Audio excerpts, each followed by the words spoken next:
नमस्कार साथियों, आज हम लोग बात करेंगे शून्य विवाह के बारे में। जीरो मैरिज क्या होता है? शून्य विवाह वर्तमान में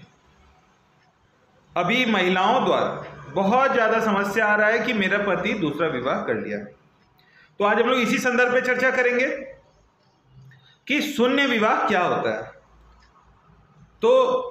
हिंदू विवाह अधिनियम 1955 की धारा 11 में यह उल्लेखित किया गया है कि विवाह का जो धारा 5 है उसमें 1, 4 और 5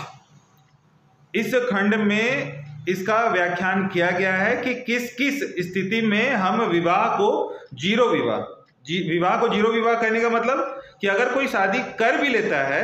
तो कानूनन रूप में उसे वॉइड मैरिज मतलब गैर कानूनी विवाह या कानून उसको मान्यता नहीं देती है। और यह किन किन परिस्थितियों में होता है तो हम लोग आज खंड के हिसाब से समझेंगे कि विवाह की धारा 5 के खंड 1 में दिया हुआ है कि अगर पति या पत्नी का पहला कोई भी पुरुष या महिला का अगर पहला पति या पत्नी जीवित है और उसके जीवित रहते हुए अगर वह दूसरा विवाह कर लेता है तो वो गैर कानूनी होता है और उसे जीरो मैरिज की संज्ञान में लेते हैं, मतलब वह कानून के नज़र में गैर कानूनी होता है। दूसरा कि रीति रिवाज के दृष्टिकोण से बहुत सारा रीति रिवाज ऐसा है कि शादी करने के समय में यह रीति रिवाज होना कंपलसरी है और हिंदू विवाह अधिनियम में उसको भी मान्यता दिया गया है कि जिस रीति रिवाज से जिसका विवाह होता है उस रीति रिवाज से ही होना चाहिए। तीसरा, नातेदार जिसको हम लोग बोलते हैं कि माँ के पक्ष से 5 पीढ़ियाँ और पिता के पक्ष से 7 पीढ़ियाँ। बहुत सारे गांव ऐसे होते हैं जो एक छोटा समूह में रहता है और उस समूह में आपस में शादी करने को हम लोग गैर कानूनी बोलते हैं और उसको भी हम लोग जीरो मैरिज के संज्ञान में लेते हैं, यानी कि सरकार के नज़र में, कानून के नज़र में वो गैर कानूनी है। तो अगर ऐसी परिस्थिति कभी आती है, ऐसा अगर होता है तो उसमें पहली पत्नी या पहला पति,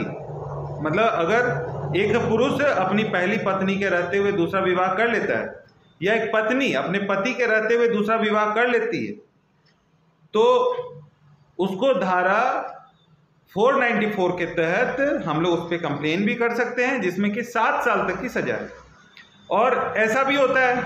कि अगर हम दूसरा विवाह कर रहे हैं और उसको जानकारी भी नहीं रहता है कि दूसरा विवाह है, ये वो छुप कर दूसरा विवाह कर लेता है। मान लेते हैं कोई झारखंड का रहने वाला है, बिहार में जाकर दूसरा विवाह कर लिया, या कोई बिहार का रहने वाला है, झारखंड में आकर दूसरा विवाह कर लिया। तो लड़का या लड़की को यह नहीं पता होता है कि यह जो मेरा विवाह हो रहा है यह दूसरा विवाह। ऐसी परिस्थिति में दूसरा जो विवाह होता है उसको भी यह अधिकार होता है कि 495 के तहत उस पर केस कर सकते हैं और उस पर धारा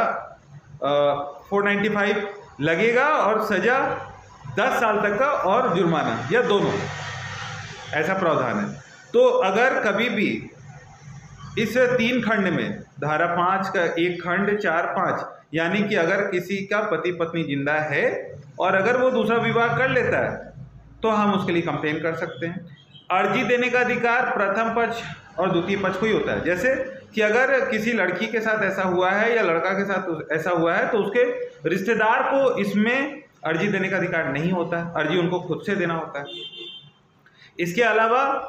अगर आप चाहें, अगर कोई महिला के साथ ऐसा हुआ है कि उसका पति दूसरा विवाह कर लिया है तो हम जीरो मैरिज के साथ साथ उससे 125 धारा 125 के तहत हम अपना भरण पोषण भी मांग सकते हैं और उसको भी दायर कर सकते हैं। क्योंकि ऐसा देखा गया है कि अब कोई महिला है और उसको केस करना है तो वो घरेलू महिला है, क्योंकि हाउस वाइफ का चलन है, और वो अगर केस करती है तो उसका भरण पोषण कैसे होगा। तो अपने भरण पोषण के लिए भी साथ साथ में डिमांड कर सकती है जीरो मैरिज के साथ साथ में। तो अगर आपका कोई भी सवाल है इस संदर्भ में, जीरो मैरिज के संदर्भ में, तो आप इस अपने कमेंट बॉक्स में जाकर इसको कमेंट में पूछ सकते हैं कि आपका क्या सवाल है। बहुत बहुत धन्यवाद।